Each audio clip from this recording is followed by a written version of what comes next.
आनंद मोहन की जो रिहाई हुई है उसको लेकर बीजेपी के द्वारा लगातार हमला बोला जा रहा है कि नीतीश कुमार उनको बचाने के लिए नियम ही बदल दिए। इस पे क्या बोलेंगे? देखा जाए, मुझे लगता है कि बीजेपी में अब पढ़ने लिखने वाले लोग कोई भी नहीं रह गए हैं।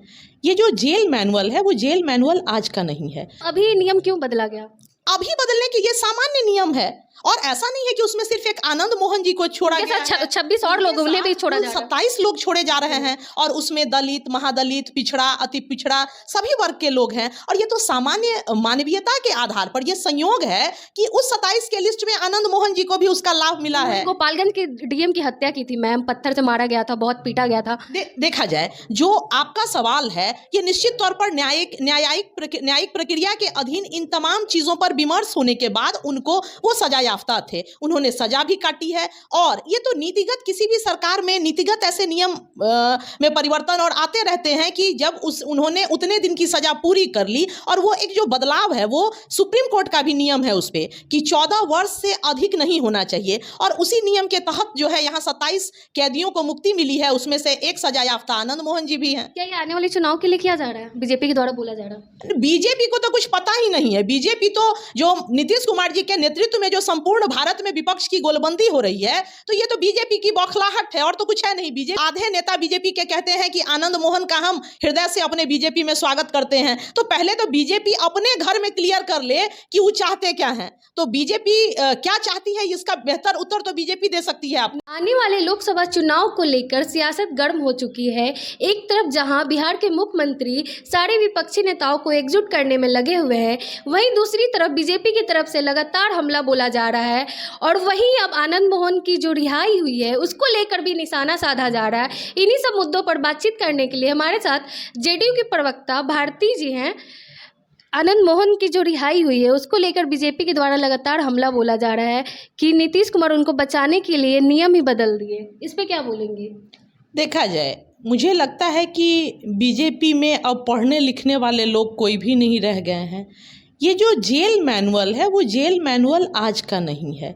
माननीय नीतीश कुमार जी ने सिर्फ उसमें ये सुधार किया कि पहले एक नियम था कि खास लोग अगर मारे जाते थे तो उनके लिए सज़ा की अवधि कुछ ज़्यादा थी और आम लोग मारे जाते थे तो उनकी सज़ा की अवधि कुछ भिन्न होती थी।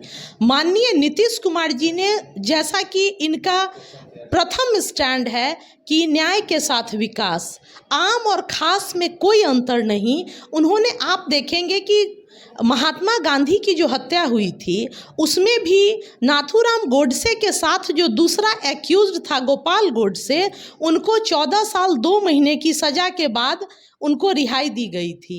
मैम, अभी नियम क्यों बदला गया? अभी बदलने के ये सामान्य नियम है और ऐसा नहीं है कि उसमें सिर्फ एक आनंद मोहन जी को छोड़ा गया है। 26 और लोगों ने भी छोड़ा जा रहा है। 27 लोग छोड़े जा रहे हैं और उसमें दलित, महादलित, पिछड़ा, अति पिछड़ा सभी वर्ग के लोग हैं। और ये तो सामान्य मानवीयता के आधार पर ये संयोग है कि उस 27 के लिस्ट में आनंद मोहन जी को भी उसका लाभ मिला है। गोपालगंज के डीएम की हत्या की थी मैम, पत्थर से मारा गया था, बहुत पीटा गया था।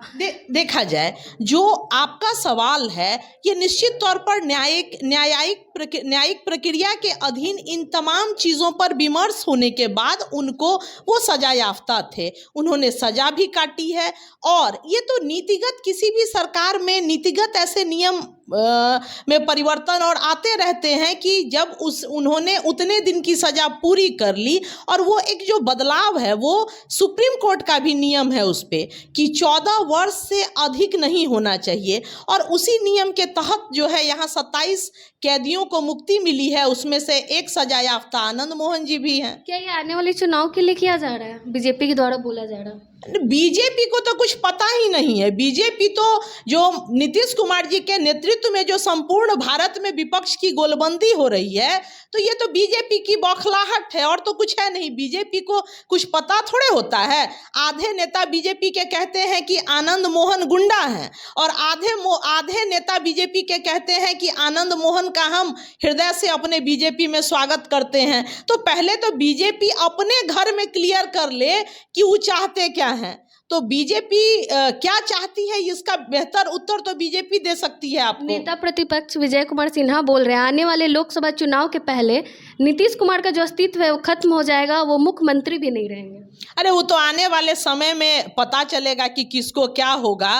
पहले तो सबसे बड़ी बात है कि ये दिल्ली वाले बड़े मोदी और बिहार वाले छोटे मोदी और मिस्टर सिन्हा, ये तमाम लोग, इनका क्या अस्तित्व। अब तो कुछ कुछ बोल के सुशील मोदी जी पे आप लोग संज्ञान लेना शुरू किए हैं, प्रिंट मीडिया और इलेक्ट्रॉनिक मीडिया। नहीं तो इन लोगों का कोई दिल्ली की राजनीति में हैसियत है। सुशील मोदी का नाम ली तो वो भी बोले हैं कि जो नीतीश कुमार विपक्षी पार्टियों को एक कर रहे नेताओं को, सिर्फ ये उनका घूमने का वो मौका है और बस फोटो सेशन है। अब देखिए, सिर्फ फोटो खिंचवाना है, इसीलिए वो घूम रहे हैं। राजनीति में जिंदा रहने के लिए तो उनको कुछ बोलना होगा ना, तो कुछ बोल रहे हैं, कौन सी बड़ी बात है ये।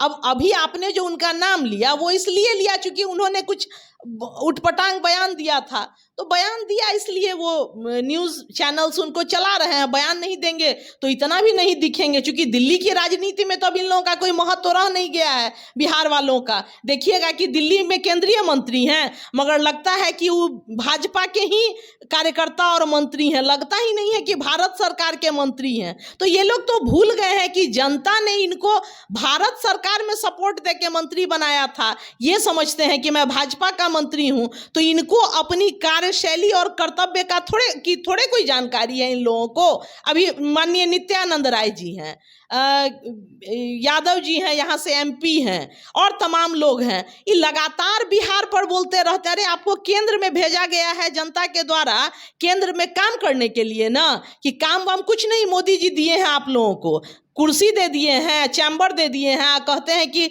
सारा दिन जो है बिहार पर बोलते रहो। तो ये तो प्रमाण है कि कितना नाकारा लोग यहाँ से मंत्री बन के बैठा हुआ है दिल्ली में। मैम आखिरी सवाल, एक तरफ नीतीश कुमार सारे विपक्षी नेताओं को एकजुट कर रहे हैं, वहीं जेडीयू के ही थे उपेंद्र कुशवाहा जो कि अब अलग पार्टी बना चुके हैं, वो लगातार बोल रहे हैं कि जेडीयू का नाव डूबने वाला है।